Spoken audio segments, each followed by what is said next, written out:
2 Chronicles Chapter 34. Judah's King Josiah.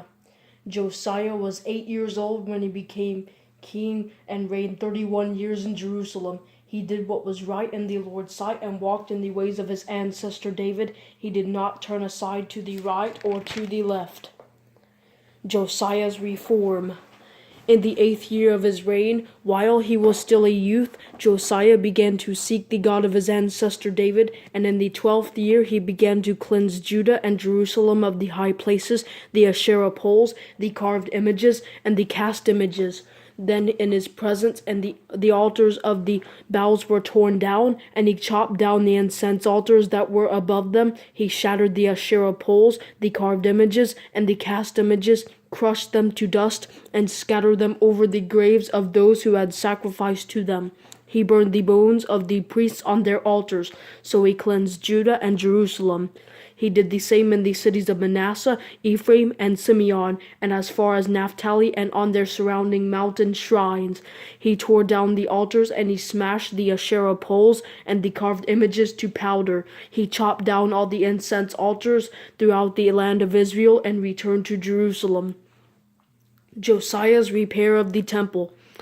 In the 18th year of his reign, in order to cleanse the land and the temple, Josiah sent Shaphan son of Azaliah, along with Maaseiah, the governor of the city, and the court historian, Joah son of Joahaz, to repair the temple of the Lord his God. So they went to Hilkiah the high priest, and gave him the money brought into God's temple. The Levites and the doorkeepers had collected money from Manasseh, Ephraim, and from the entire remnant of Israel, and from all Judah, Benjamin, and the inhabitants of Jerusalem.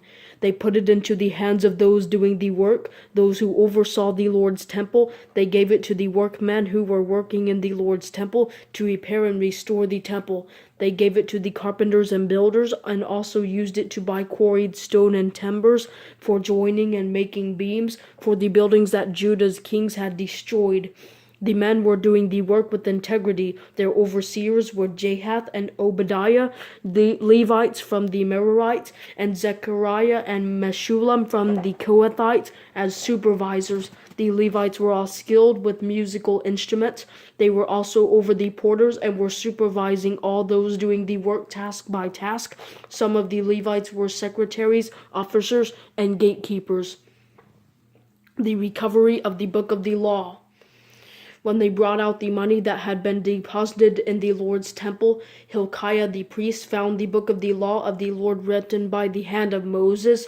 Consequently, Hilkiah told Shaphan the court secretary, "I have found the book of the law in the Lord's temple," and he gave the book to Shaphan. Shaphan took the book to the king and also reported, "Your servants are doing all that was placed in their hands.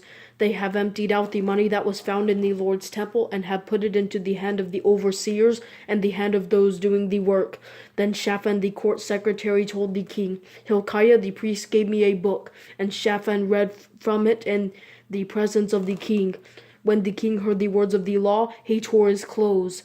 Then he commanded Hilkiah, Ahikam son of Shaphan, Abdon son of Micah, Shaphan the court secretary, and the king's servant Asaiah, "Go, ask the Lord for me and for those remaining in Israel and Judah concerning the words of the book that was found.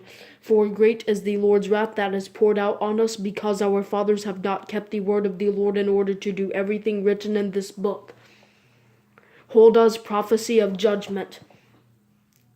So Hilkiah and those the king had designated went to the prophetess Huldah, the wife of Shallum son of Tokhath, son of Hasrah, keeper of the wardrobe. She lived in Jerusalem in the 2nd district. They spoke with her about this. She said to them, "This is what the Lord, the God of Israel, says. Say to the man who sent you to me, this is what the Lord says. I am about to bring disaster on this place and on its inhabitants, fulfilling all the curses written in the book that they read in the presence of the king of Judah, because they have abandoned me and burned incense to other gods in order to provoke me with all the works of their hands. My wrath will be poured out on this place, and it will not be quenched. Say this to the king of Judah who sent you to ask the Lord. This is what the Lord, the God of Israel, says. As for the words that you heard, because your heart was tender and you humbled yourself before God, when you heard his words against this place and against its inhabitants, and because you humbled yourself before me, and because you tore your clothes and wept before me, I myself have heard. This is the Lord's declaration. I will indeed gather you to your fathers, and you will be gathered to your grave in peace. Your eyes will not see all the disaster that I am bringing on this place and on its inhabitants. Then they reported to the king. Affirmation of the covenant by Josiah and the people. So the king sent messengers and gathered all the elders of Judah and Jerusalem. The king went up to the Lord's temple with all the men of Judah and the inhabitants of Jerusalem, as well as the priests and the Levites, all the people from great to small. He read in their hearing all the words of the book of the covenant that had been found in the Lord's temple. Then the king stood at his post and made a covenant in the Lord's presence to follow the Lord and to keep his commands, his decrees, and his statutes with all his heart and with all his soul, in order to carry out the words of the covenant written in this book. He had all those present in Jerusalem and Benjamin agree to it. So all the inhabitants of Jerusalem carried out the covenant of God, the God of their ancestors. So Josiah removed everything that was detestable from all the lands belonging to the Israelites, and he inquired all who were present in Israel to serve the Lord their God. Throughout his reign, they did not turn aside from following the Lord, the God of their ancestors.